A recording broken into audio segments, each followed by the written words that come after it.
aunque el cuerpo se vaya desgastando, el interior se está renovando de día en día. Eso es lo precioso. Pues vamos a orar antes de leer la palabra, por favor. Padre, muchas gracias una vez más por tu presencia, por tu ayuda, por tu fidelidad, Señor. Continuamente nos recordamos de esa porción, que aunque nosotros no seamos fieles, tú eres fiel. Gracias porque esa fidelidad es la que permite que nosotros recibamos de ti continuamente amor, ese amor que nos acerca, ese amor que nos llena, ese amor que nos hace conocerte. Te pedimos en este momento, Señor, que el Espíritu Santo toque nuestros corazones, nuestras vidas, y podamos recibir tu palabra y entender por medio de ella cuál es el propósito perfecto que tienes en tu corazón. Ese propósito que nos permite saber que caminamos en seguridad, aunque todo parezca que no tiene certeza, que no va hacia ningún lado. Tenemos seguridad en ti, esperanza en ti y fortaleza en ti. Permite que esto sea así este día, para gloria de tu nombre y edificación de nuestras vidas. Amén, amén, amén. Vamos a buscar Juan capítulo 8 para leer ahí unos versículos. Vamos a empezar con el primer versículo. Les aviso dónde nos detenemos y dónde seguimos. Juan 8 dice el versículo 1: pero Jesús se fue al monte de los olivos y al amanecer vino otra vez al templo y todo el pueblo venía a él y sentándose les enseñaba.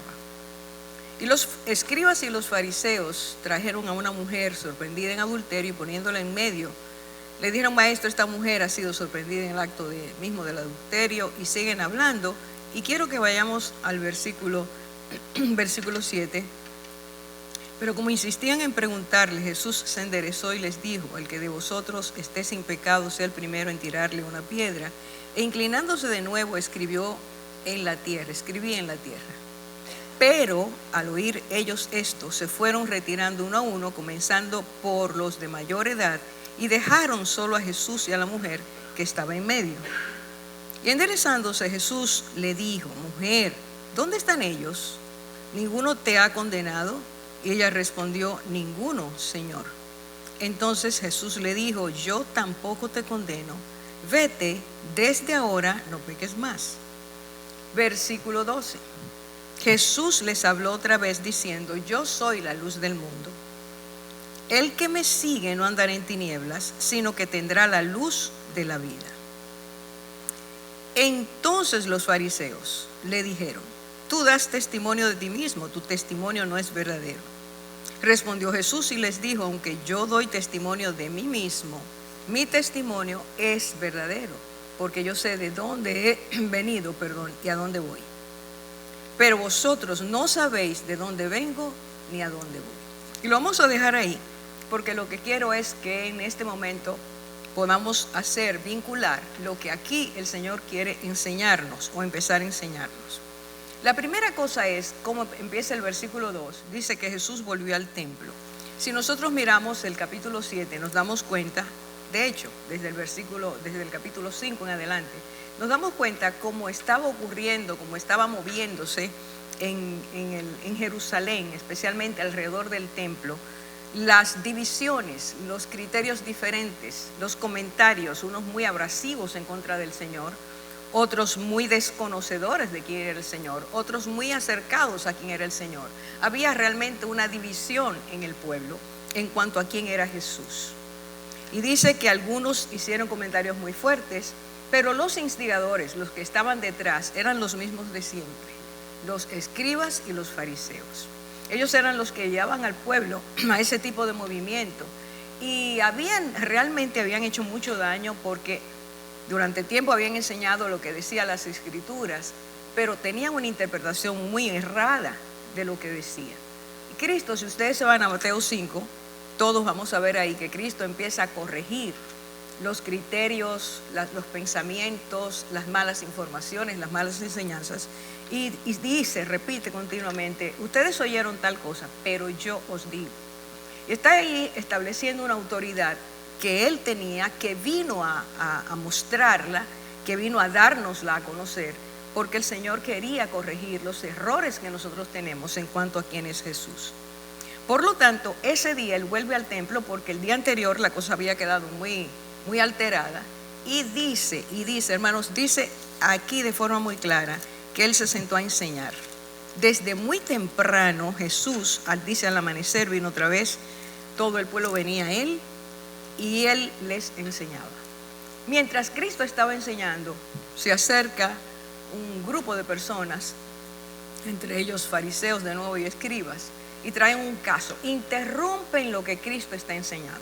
No había ningún respeto al Señor, no había ningún respeto a lo que él estaba enseñando, siempre lo interrumpían. Realmente había muy mala educación entre ellos, porque no resistían al Señor, simplemente no resistían al Señor. Y dice allí que ese caso que llevan tenía una intención, había una motivación que era, vayan conmigo al versículo 6, decían esto, probándole, lo estaban poniendo a prueba, y esta es la motivación, esta es la intención, para tener de qué acusarle. Toda esa interrupción era para ver cómo lo atrapamos, cómo vamos ahora a traerle un caso que él tenga necesariamente que decir, bueno, es la ley de Moisés que lo dice, apedréenla. Y es allí donde nosotros vemos esa mezcla de la misericordia de Dios, el amor de Dios, la gracia de Dios, la paciencia de Dios, cómo enfoca el problema que ellos plantean, cómo dice lo que Dios realmente quiere, que es que nosotros nos veamos internamente, para nosotros poder entonces trabajar con misericordia hacia los demás, cosa que no tenía las personas cumbre en ese tiempo de los religiosos, no tenían misericordia, ni se veían a sí mismos como pecadores. Y Cristo enfoca esta situación, por eso todos terminan cuando Cristo habla saliendo de allí. Y al parecer la cosa se había resuelto, la mujer se va perdonada, Cristo la perdona. Ellos se fueron uno a uno en silencio, no pudieron lanzar esa piedra a ninguno. Parecía que todo había sido resuelto, pero entonces dice que el Señor empezó a hablar. Y aquí he dado este contexto para empezar a ver esta situación. Si nosotros volvemos al texto que leímos, dice que Cristo empezó diciendo, otra vez abre su boca. Y yo no sé ustedes, pero a mí me llama mucho la atención siempre como Cristo responde, como Cristo, no me gusta decir reacciona, pero como Cristo responde a las diferentes situaciones que se presentaban en su vida. Si a ti y a mí nos interrumpen así, y sabemos que es para ponernos una trampa, ¿cómo reaccionamos nosotros?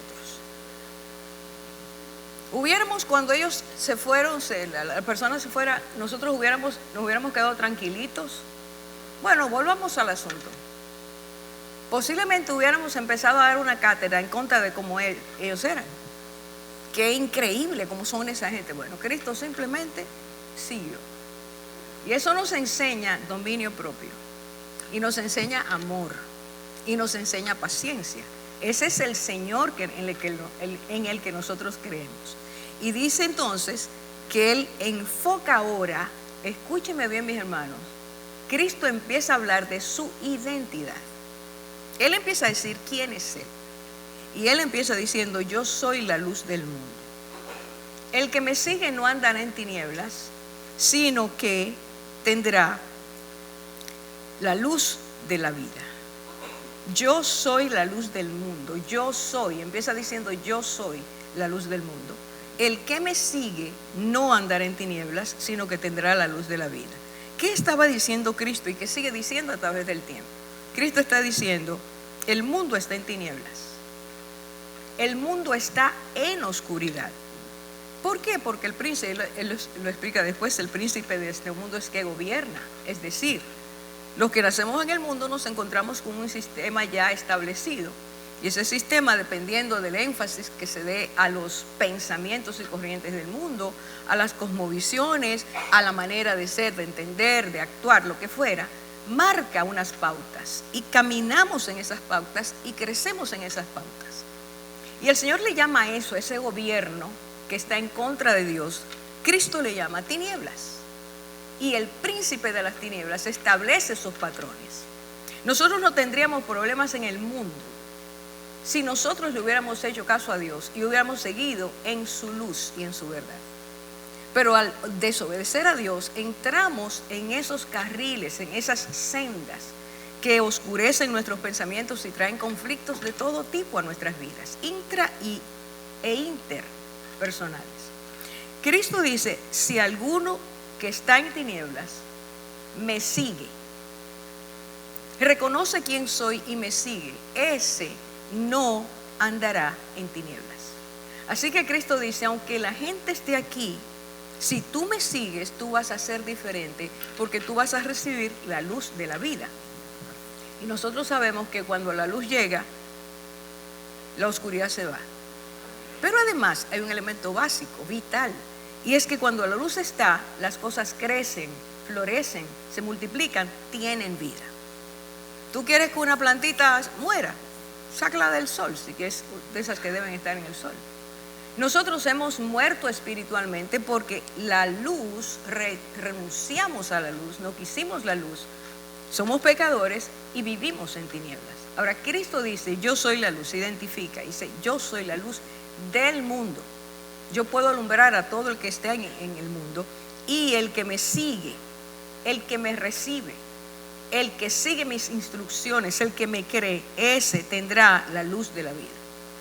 Por eso en Mateo 5 él dice, vosotros sois la luz del mundo.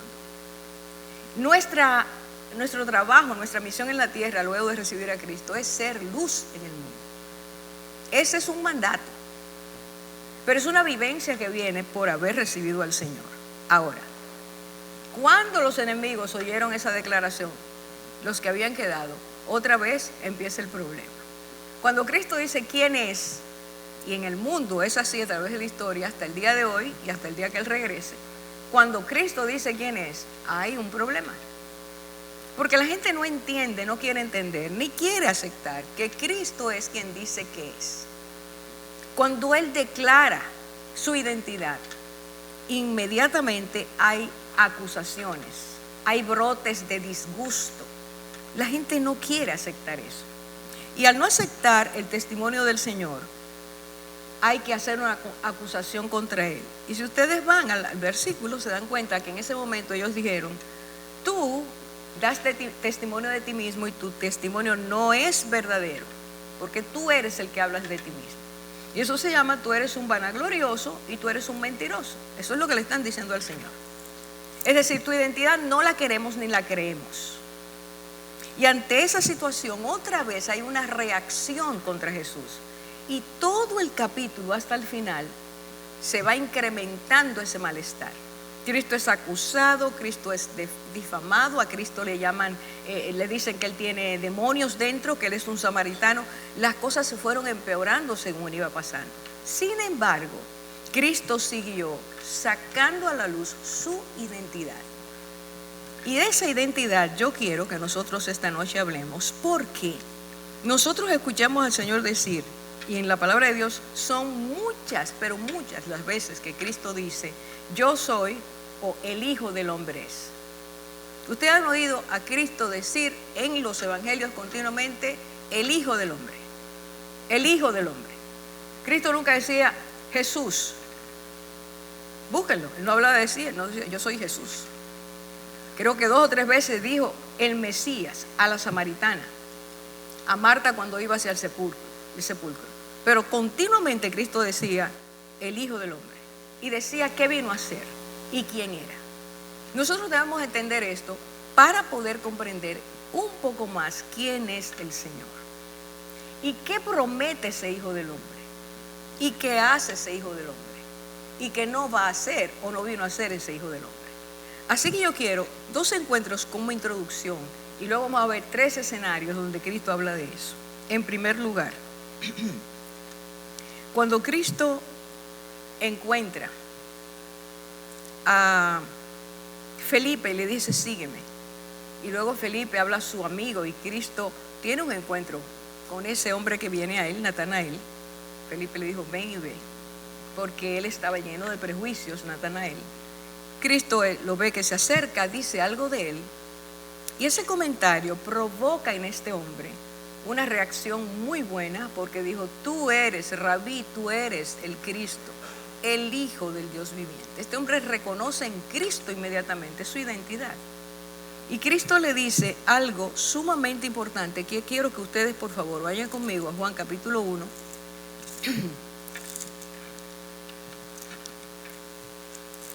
El versículo 50. Es la respuesta del Señor ante lo que dice Natanael. Bueno, voy a leer bien lo que dice Natanael, versículo 49. Natanael le respondió, Rabí, tú eres el Hijo de Dios, tú eres el Rey de Israel. Respondió Jesús y le dijo, porque te dije que te vi debajo de la higuera, ¿crees? Cosas mayores que estas verás. Y le dijo, de cierto te digo, que veréis el cielo abierto y los ángeles de Dios subiendo y bajando. ¿Sobre quién? La primera vez que esto aparece en la palabra de Dios es en ese encuentro. Cristo le dice, ustedes van a ver ángeles subiendo y bajando sobre el Hijo del Hombre.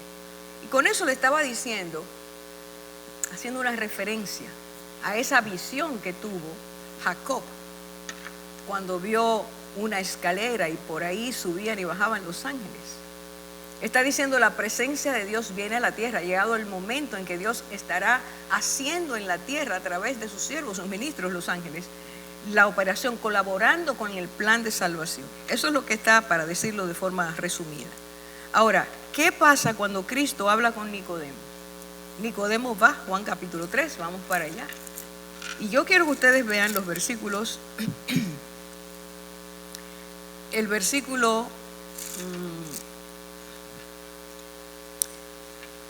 versículo 12 y versículo a partir del 12, le dice Cristo a Nicodemo, si os he hablado de las cosas terrenales y no creéis, ¿cómo creeréis si os hablo de las cosas celestiales? Nadie ha subido al cielo, sino el que bajó del cielo. Nadie ha subido al cielo, sino el que bajó del cielo. Es decir, ¿quién? Y de nuevo habla del Hijo del Hombre, su tarea en presente y su tarea en el futuro. El Hijo del Hombre nació en la tierra para darnos a nosotros conocimiento de las cosas celestiales, del plan eterno de Dios, del misterio, como dicen las epístolas, oculto en Dios y que no iba a ser revelado hasta el momento en que Dios lo permitiera. ¿Quién viene de parte de Dios a darnos esas enseñanzas? Es Jesús. Él se identifica como el Hijo del Hombre. Nadie ha subido al cielo sino el que descendió del cielo. Por lo tanto, el que descendió del cielo, y este es el bloque que continuamente en el capítulo 8 Cristo le está diciendo a los fariseos y a los escribas, yo he sido enviado por el Padre. Yo tengo un mensaje que darte parte del Padre. Es el Padre el que me envió. Y cuando ellos le preguntaron, ¿dónde está tu Padre? El Señor le dice, de forma muy específica, le dice a ellos, no pueden ustedes saber quién es el Padre porque a mí no me conocen. Si me conocen a mí van a conocer al Padre. O sea, la reacción contraria que ustedes tienen contra mí les impide conocer al Padre y les impide conocer los planes del Padre. Entonces, eso siguió escalando y es cuando ellos le dicen, entonces, ¿tú quién eres? Ya Cristo ha empezado a decirle quién es y más tarde él dice, yo soy el Hijo del Hombre. Si nosotros realmente entendemos el pensamiento judío, a quien se le educó durante cientos de años, que se esperaba ese Hijo de Hombre, ahora vamos para allá un momentito. Cristo, eso que dijo, debió sonar a explosión. Porque continuamente se hablaba de esa esperanza, de que el Hijo del Hombre vendrá un día, que el Hijo del Hombre es el Hijo del Dios viviente, y que el Hijo del Hombre es el Mesías. Pero cuando Cristo lo dice, hay un rechazo. Hermanos, este es uno de nuestros problemas. Nosotros queremos oír que Dios nos hable, y cuando Dios nos habla, nos molesta porque lo que nos dice no es lo que nosotros estamos esperando oír. Nosotros siempre queremos que Dios nos hable de acuerdo a lo que nosotros queremos. Pero Dios nos habla de acuerdo a lo que nosotros necesitamos y de acuerdo al plan perfecto que Él tiene para nuestras vidas. Creer y confiar en Dios es la clave para entender que no es como yo pienso, que es como Dios piensa, como Dios quiere. Y eso nos permite entrar a una digamos, una experiencia, no quiero usar la palabra dimensión, una experiencia sumamente fresca, buena, abundante, que Dios nos va llevando a conocer. La luz, la vid, el pastor, nos va diciendo quién es Él. Es experiencia que se impregna, que Él da traza en nuestras vidas.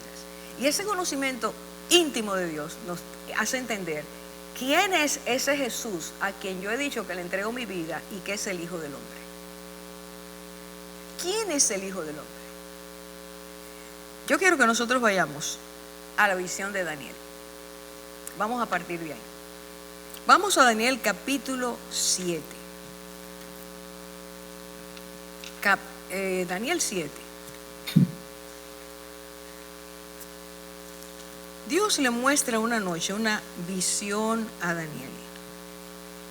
Daniel es uno de esos hombres que Dios eligió para entregarle joyas muy, muy especiales.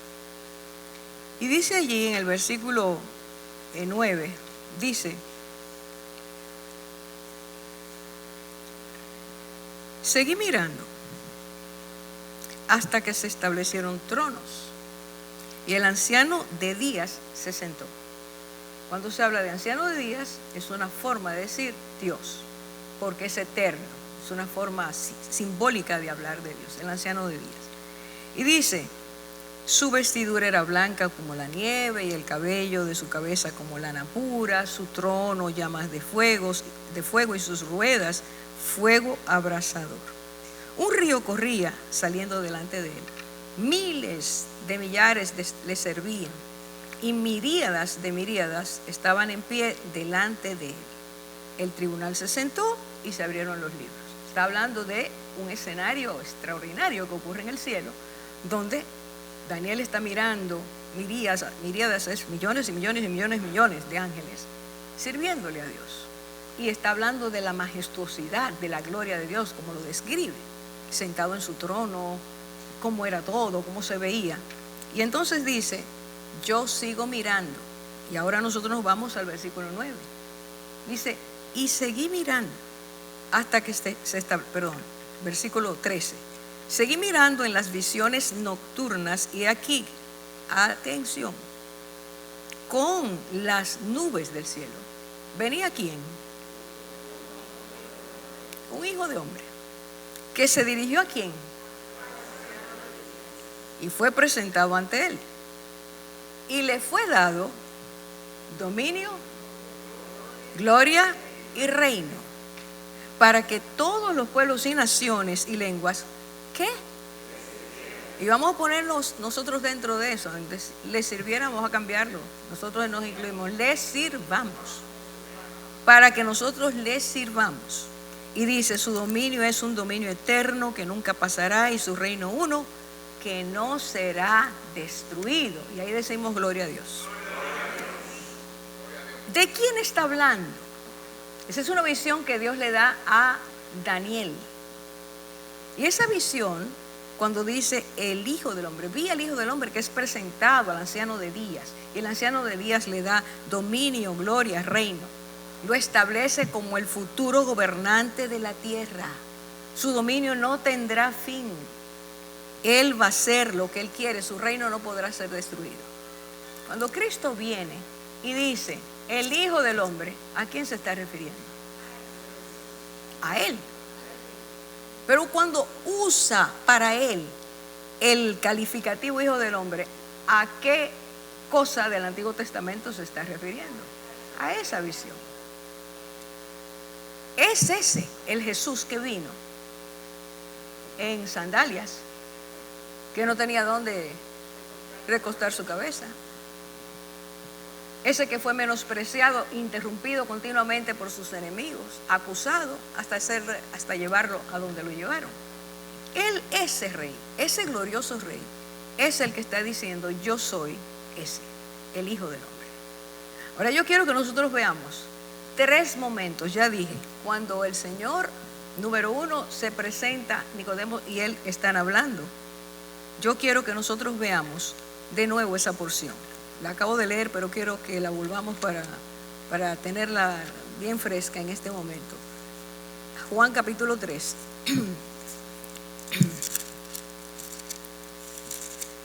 El que descendió es el que está en el cielo, el Hijo del Hombre. Cristo vino en esta primera venida, no como el rey que ya lo tiene todo. Lo tiene todo, pero no vino así. Porque antes de conquistar las naciones, Cristo tiene que conquistar nuestros corazones. Primero viene humilde, manso y humilde, para tocar y decir: si tú me sigues, yo te voy a alumbrar. Lo primero que voy a hacer contigo es sacarte de la oscuridad. Si tú me sigues, permaneces en mí, tú tendrás la luz de la vida dentro de ti. Vas a empezar a ver la vida de una forma distinta. Te voy a alumbrar, tus ojos van a ver lo que nunca has visto. Vas a empezar a pensar, a entender, a sentir, a actuar de una forma diferente. Lo primero para que el mundo exterior cambie es que cambie nuestro corazón. Tú no puedes pedirle a una persona que cambie si esa persona está dentro en tinieblas. ¿Por qué nuestras relaciones son tan malas en el mundo? ¿Por qué nos tratamos mal? ¿Por qué nos despreciamos? ¿Por qué no somos fieles? ¿Por qué no somos personas íntegras? Porque oscuridad está en nuestras vidas. Cristo tiene que venir a nosotros para alumbrarnos. Cuando todo lo que tienes alrededor es oscuro, estás en tinieblas, tú ves. Tus pupilas se acostumbran a ver en la oscuridad, pero qué mal se ve. Pero nos acostumbramos a estar en tinieblas. Y creemos que todo está bien y todo está mal. Cuando viene la luz, lo primero que recibimos es un impacto. Y a la luz muchas veces es tan profunda la luz, tan grande la luz, tan intensa la luz, que no resistimos. Tenemos que cerrar los ojos. Y las luciérnagas que chocan con la luz porque son atraídas, ¿dónde terminan? Mueren, la luz las mata. Hay personas que al recibir el impacto de la luz, que es Cristo, en lugar de ir hacia Cristo, se rechazan, lo rechazan. Y Cristo dijo ¿por qué? Juan 3. ¿Por qué? ¿Por qué? ¿Quién se acuerda de ese versículo? Porque sus obras, y el que está en las tinieblas no quiere que sus obras sean vistas. El que está en tinieblas no quiere ser descubierto. El que está en tinieblas rechaza que la luz lo alumbre, se pone mal, de mal humor. Así era que vivía Cristo, continuamente recibiendo el mal humor de sus enemigos, porque Cristo siempre te va a decir cuál es la verdad, siempre te va a enseñar la luz, porque la luz es la que nos saca la libertad. Y entonces el Señor le dijo a Nicodemo de esa manera, vuelvo a Nicodemo, y dice el versículo 14, y como Moisés levantó la serpiente en el desierto, así es necesario que el Hijo del Hombre sea levantado. El que recibió del Padre dominio, gloria, poder, autoridad, reino eterno, es el que viene aquí a decirnos: yo voy a ser levantado. Levantado quiere decir, yo voy a ser crucificado. El Hijo del Hombre vino sabiendo que tenía que morir por nosotros para sacarnos de la oscuridad, de las tinieblas. ¿Por qué es que rechazamos tanto lo que Dios nos quiere enseñar? ¿Por qué es que le huimos tanto a la luz? ¿Por qué nos conformamos con vivir en las tinieblas? El Señor quiere sacarnos de ahí. Pero solo puede ocurrir ese fenómeno, ese milagro, si tú y yo le seguimos, si tú y yo le aceptamos. Es así, no hay otra forma. Y cuando eso ocurre, el Señor empieza a enseñarnos la verdad porque Él vino a darnos testimonio de la verdad, porque Dios es Dios veraz, porque su mensaje es veraz, empieza a darnos verdad para que nuestra vida se alumbre y empecemos a caminar como el Señor cree. Miren la relación. El que me sigue no andará en tinieblas, Juan 8. Y le dice a Nicodemo, el que me cree. Seguir a Cristo es creerle, pero creerle, no dudar de quién es Él, no tener conflictos con su identidad, es creerlo, aceptarlo. Cuando Él dice, no andar en tinieblas, le dice a Nicodemo, para que el que cree en Él, el que cree en mí, no se pierda. El que vive en tinieblas va a terminar perdido si no decide aceptar al Hijo del Hombre. ¿Entendemos, hermanos, qué es lo que el Señor nos quiere enseñar?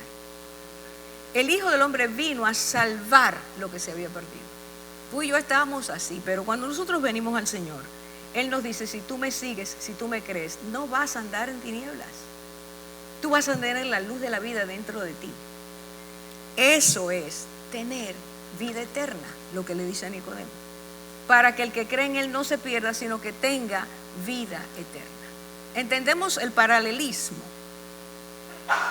Esto ocurre, Nicodemo, al principio dicen los estudiosos, es cerca de Cristo estar empezando su ministerio, porque se asombra de las cosas que él ve que Cristo hace.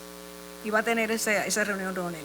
Y esto que pasa en Juan 8 es ya cerca de lo que Cristo iba terminando su ministerio. Cristo es consistente en su enseñanza, hermanos. Cristo no nos cambia a nosotros las reglas. Cristo nos baja los niveles de requerimiento. Ese requerimiento es para bien nuestro, no es para Él. Es para que tú y yo no nos perdamos. Tenemos que aceptar su luz y pedirle, si ven, alúmbrame. Yo estoy bien oscurito por dentro. Yo estoy bien oscurita por dentro. Lo que yo hago está lejos de lo que tú quieres. Como yo me comporto está muy lejos de lo que es tu luz, tu verdad. Por lo tanto, es una invitación a vida. Por eso dice, tendrá la luz de la vida, hermano. No nos olvidemos de esa frase. No es tendrá la luz de la muerte no trae, el enemigo no nos trae luz, nos encierra en tinieblas. Hermanos, y mire, usted puede tener el coeficiente más grande de inteligencia. Usted puede ser la persona más sabia, según el mundo. Pero su forma o nuestra forma de manejar lo que es la vida que Dios nos ha regalado nos dice que estamos lejos de esa inteligencia espiritual. Ahora se habla mucho de la inteligencia emocional. Pero no hay inteligencia emocional real si Cristo no nos transforma. Realmente es Cristo que nos hace sabios, inteligentes, entendidos y con discernimiento. Pero en el sentido real. Eso es tener la vida, la luz de la vida en nosotros. Primer escenario, Cristo dice, ¿cómo tú puedes venir al Hijo del Hombre? Creyendo en su sacrificio, creyendo en su muerte, aceptando lo que Él vino a hacer para que tengas vida eterna. Vamos a el segundo escenario. Mateo 16. A partir del versículo 13, Cristo está en Cesarea y le hace una pregunta a sus discípulos. Y le dice, ¿quién dicen los hombres que es el Hijo del Hombre? A ver, una encuesta. Díganme ustedes, ¿quién dice la gente que es el Hijo del Hombre? Y los discípulos empiezan a decirle, unos dicen que tú eres Juan el Bautista, otros dicen que tú eres Elías, otros dicen que tú eres Jeremías, otros dicen que tú eres uno de los profetas. Eso quiere decir, la multitud está dividida en sus opiniones, lo que estábamos hablando ahorita. El pueblo estaba dividido en quién es Jesús. Y el Señor entonces le dice a sus discípulos, y somos nosotros que estamos ahí. El Señor dice, ¿y ustedes? ¿Quién dicen que soy yo? ¿Quién dicen ustedes que soy yo? Fija el paralelismo. ¿Qué dicen los hombres que es el Hijo del Hombre? Inmediatamente dice, ¿quién dicen ustedes que soy yo? El Hijo del Hombre es Jesús. ¿Se comprende? Y ellos, de repente Pedro dice, tú eres el Cristo, el Hijo del Dios viviente. De inmediato Cristo dice: bienaventurado tú eres, Simón, eso no te lo reveló carne ni sangre, eso te lo reveló mi Padre que está en los cielos. ¿Qué es lo que Pedro acaba de responder? Tú eres el Cristo, el Mesías, el esperado, el Hijo del Dios viviente. Y Cristo dice: esa es una revelación que viene del cielo. Por favor, hermanos, venga conmigo a Mateo 17. Y este es el otro escenario. Mateo 17. Unos días después que esto pasó, que esta declaración vino, Cristo se fue con 3 de sus discípulos al monte a orar. Y allí pasó algo. Los primeros versículos nos hablan de una transfiguración. Noche oscura. Y en aquel monte los discípulos se durmieron, Cristo sigue orando y dice que de repente Él cambia, su rostro resplandece como el sol, sus vestiduras se vuelven blancas como la luz. Y aparece un Moisés Elías hablando con Él. Cuando despiertan los discípulos, Pedro habla. Pedro hablaba mucho. Dice: Señor, esto sí está bueno aquí. Vamos a hacer 3 tienditas de campaña y vamos a quedarnos aquí arriba. A Pedro se le olvidó la esposa y si tenía hijos no sabemos si tenía, se le olvidó todo. Vamos a quedarnos aquí. Y entonces dice que de la nube sale una voz que dice: por favor, oigamos esto. Este es mi Hijo amado, en quien me complazco, quien me agrada. A Él oí. No oigan a más nadie, oigan a Cristo. Y ahora no nos vamos a ir por ahí nada más, solo quiero que oigamos la declaración de Dios. Es Dios que habla y dice: es a Él a quien ustedes tienen que oír. Y Él es mi Hijo amado y me complazco en Él. ¿Se complace Dios en el que hace lo que no debe? ¿El que está en contra de su voluntad? No, Dios se complace cuando nosotros hacemos su voluntad. No porque Él es caprichoso, no me canso de decirlo, sino porque Dios quiere que tú y yo no tengamos fracasos, daños, dolores, angustias, muerte espiritual. Dios quiere que nosotros disfrutemos el propósito de Él para nuestras vidas. Ahora, si usted mira aquí, dice: Cristo entonces se acercó y le dijo a los discípulos: vámonos. Voy al 9. Mientras descendían del monte, Jesús les ordenó diciendo: no contéis a nadie la visión. ¿Hasta qué? Ok, ¿qué dijo el Padre? ¿Qué es Cristo? ¿Qué dice ahora Cristo? ¿Qué es Él? ¿Entendemos la insistencia? Es importante que lo entendamos. Vamos a dejar esa idea tan incompleta de quién es Jesús en nuestras vidas. Jesús es Rey. Jesús es el Señor. Jesús es el alto y sublime. Jesús es el principio y fin. Jesús tiene el control de todo.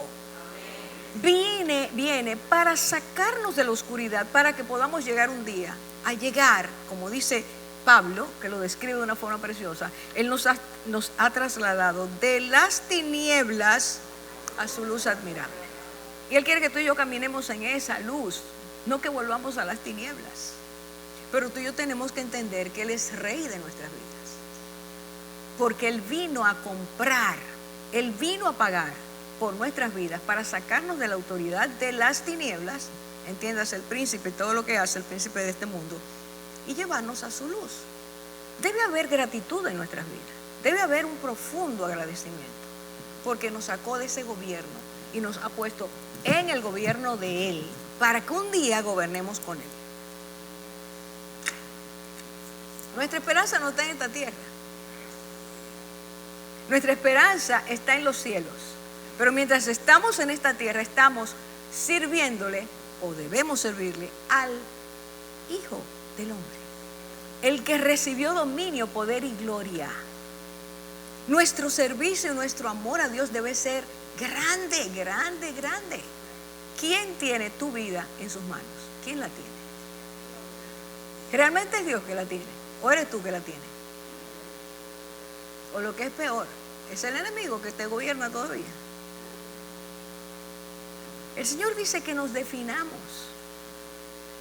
Él descendió con un propósito y ese propósito es bello, es hermoso, es glorioso. Nos da el privilegio de ser parte de ese propósito. Él está diciendo, yo soy ese al que el Padre le entregó. Imagínenselo, no es fácil, pero imaginémoslo. Millones de ángeles en el reino de la luz, en un momento tan especial donde el eterno Dios ve a quien es el que va a materializar su plan para salvar al mundo. Para Dios, ya Cristo está reinando. Oigan bien, en nosotros. El territorio conquistado hemos sido nosotros. Y estamos en el mundo para nosotros ir en su nombre a conquistar ese mundo. Y todo lo que son las buenas obras de Dios en nuestras vidas tienen que verse para que el otro que está en el mundo sea impactado. A ti y a mí Dios no nos salvó para vivir con la cara larga, como dice la gente. Amargados, fracasados, tropezando todo el tiempo. No, nos llamó a victoria. Él venció. Y Él llamó a vencedores a través de Él a que vivamos mirando quién es Él para adorarlo, servirle, amarlo, glorificarlo. Es decir, yo sirvo al Rey de Gloria y yo vivo para el Rey de Gloria. Si eso no te llena de gozo, hay que predicarte de nuevo. Tú tienes que reconocer que necesitas a Jesucristo. No puedes seguir viviendo como si no lo tuvieras. Tienes que disfrutar lo que es la vida eterna. El que tiene la vida, la luz de la vida en su interior. Último escenario. Mateo capítulo 26. Mateo 26. Versículo 23. 26, a ver si lo digo bien.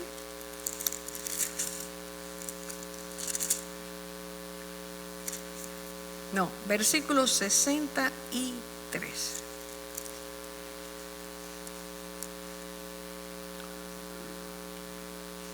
Vamos a leer el 62 para poder entrar bien al 63, entenderlo.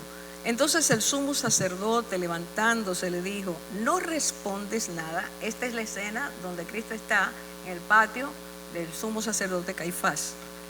Realmente era Anás, pero era Caifás el que gobernaba en ese tiempo. Y dice: no respondes nada. ¿Qué testifican estos contra ti? Mas Jesús callaba. Y el sumo sacerdote le dijo: te conjuro por el Dios viviente, atención, que nos digas si tú eres el Cristo, el Hijo de Dios. Mire qué fue lo que le preguntó este hombre. Y lo conjuró, que es decir, yo te obligo, es un juramento que decían, sí, es por Dios que tú tienes que decirlo. ¿Eres el Cristo, el Hijo de Dios? Y Jesús respondió: tú lo has dicho. Desde ahora verás, atención, desde ahora verás al Hijo de Dios, del hombre, sentado ¿a dónde?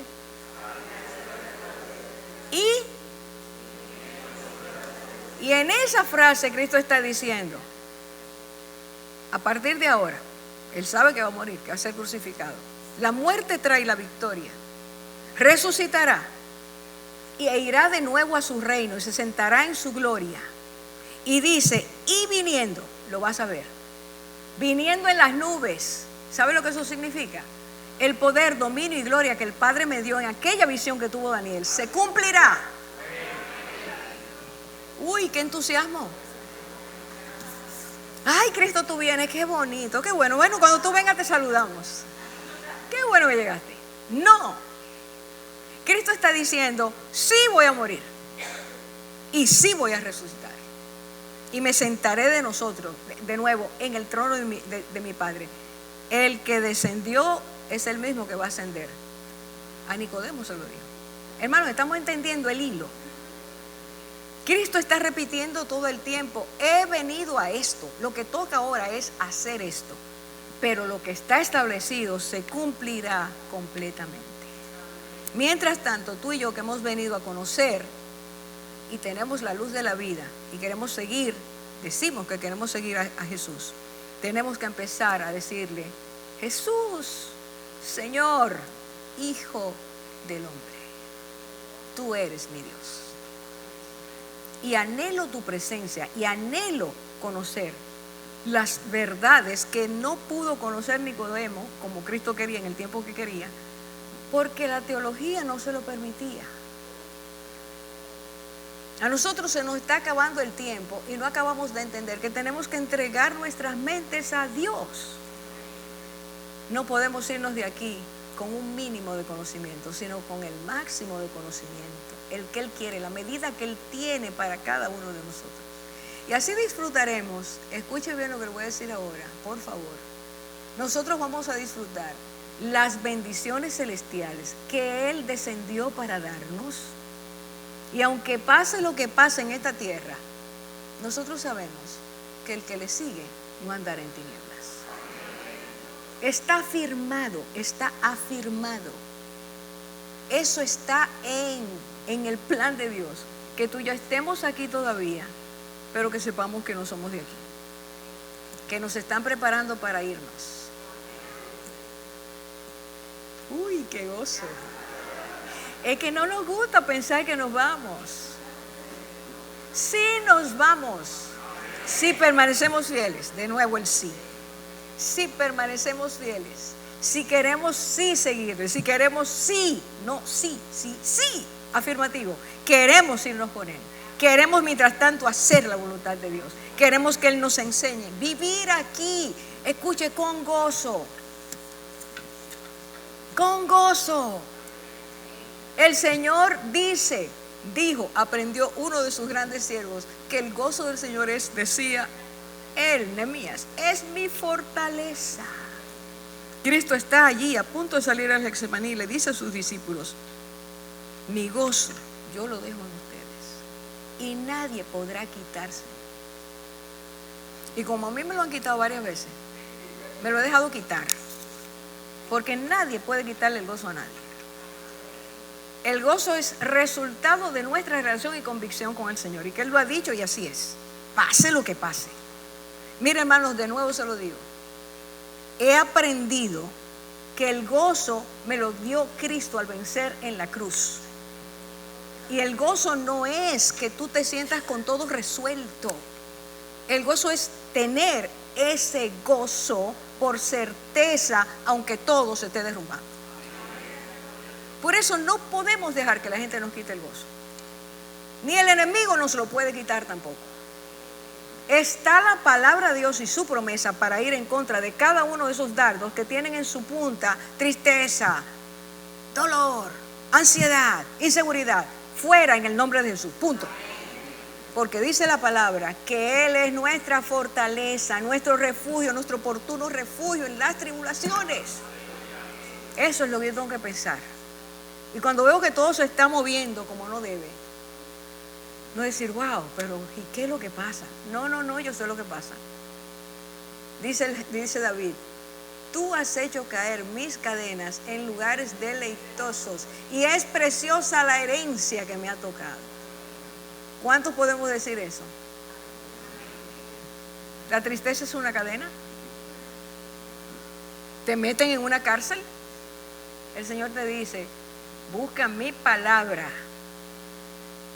Yo siempre digo, hay hermanos que a mí me alegraba verlos cómo se sonreían. Y la risa, porque te hacían reír. Y de repente tú ves ese ceño fruncido. Esa cara que se le fue el gozo. Y aunque tú que estés cantando aquí, el gozo del Señor mi fortaleza, es mentira.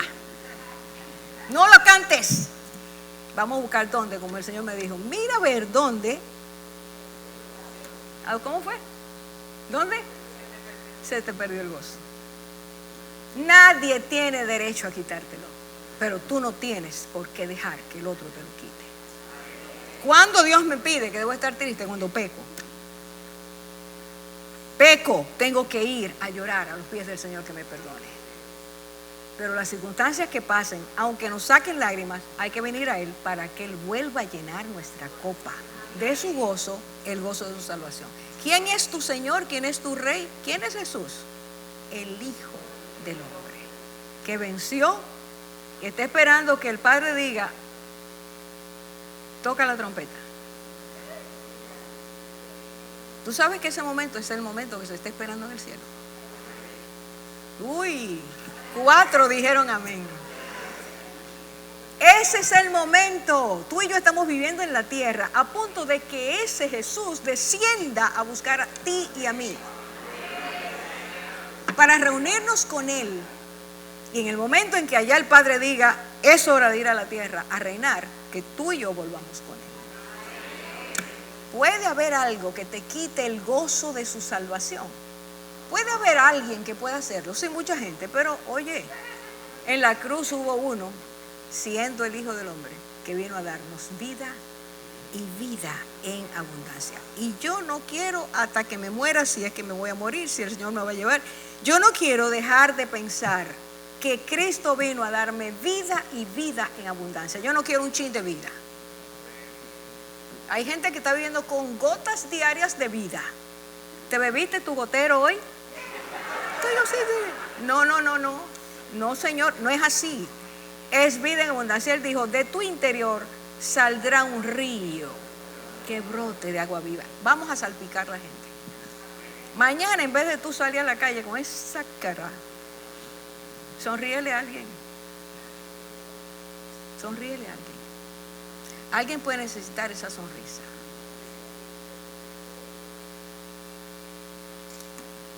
Leí hace mucho una historia que la relaté aquí una vez, de una señora en Chile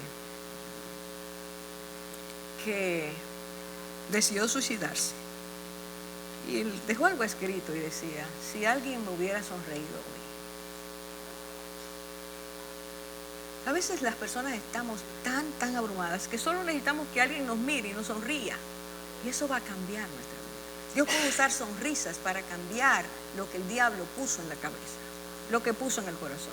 Y tú y yo, que tenemos la luz de la vida, somos los que tenemos que reflejar eso. Y a veces es una mirada de amor que envía el mensaje de Dios te ama, tú tienes valor para Dios. Pero andamos tan rápidos y tan encerrados en nosotros mismos que se nos olvida saludar a la gente, sonreírle a la gente, decirle Dios te bendiga. Hermanos, es hora de despertar. Tú estás aquí en la tierra para eso. El Hijo del Hombre te tiene aquí como embajador de Él en esta tierra. Lo dice la Biblia. Como embajadores debemos dar a los otros lo que tanto les hace falta. Poniendo los ojos en Jesús, autor y... pues no sabemos eso, vamos a decirlo de nuevo. Poner los ojos en Jesús, porque Él es el autor y el consumador. Eso fue lo que Él hizo aquí, para enseñarnos a nosotros lo que es vivir la fe, por la fe y para la fe. ¿Queremos eso, hermanos? Bueno, pues vamos a ver si lo hacemos. Invitación a orar hoy, poniendo además de todo lo que decimos de Jesús, tú eres el Hijo de Dios. No hay batalla, no hay guerra, no hay dolor, no hay carencia que Cristo, el Hijo de Dios, no te pueda saciar. Ese es su gracia, esa es la forma en que Él derrama su gracia. Vamos a orar. Y yo quiero que tú pienses solo un momentito. Si realmente el Hijo de Dios es en tu vida ese Jesús perfecto, testigo fiel, el que dice que nos amó de tal manera, el que dio su vida, el que nos invita a conocerlo de tal forma que todo lo que ocurre en esta vida nos recuerde esas palabras de Él. En el mundo ustedes van a tener aflicción,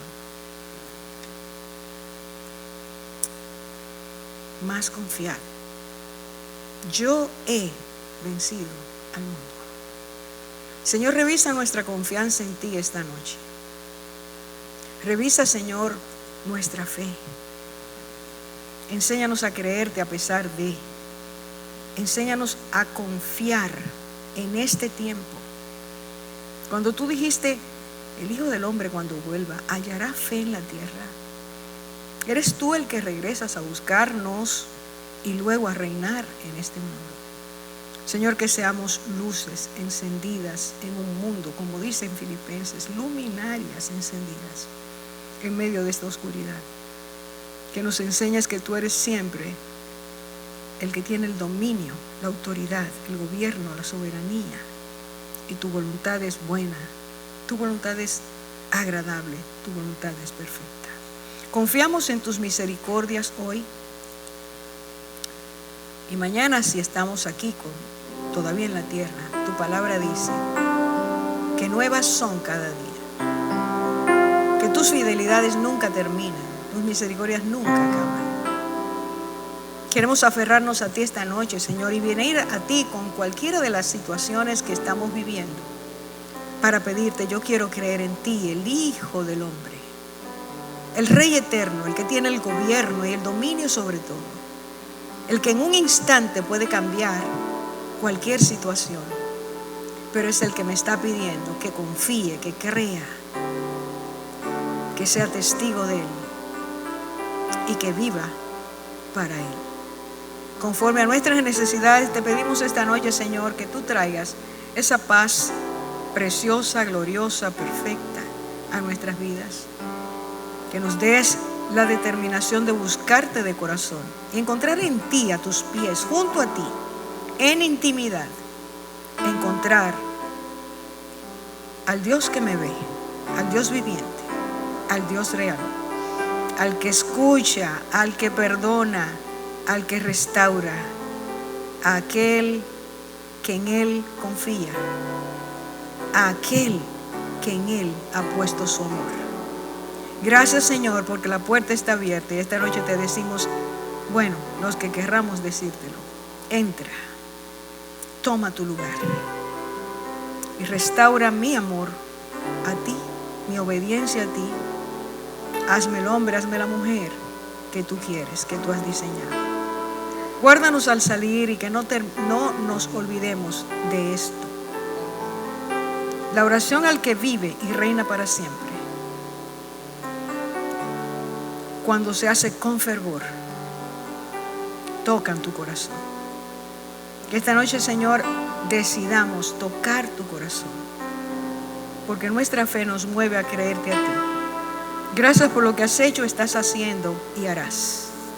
En el nombre tuyo, Jesús, que intercedes ante el Padre por nosotros, te lo pedimos. Amén, amén, amén. ¿Quiénes decimos amén de corazón? Amén. Señor, nos ayude a seguir adelante.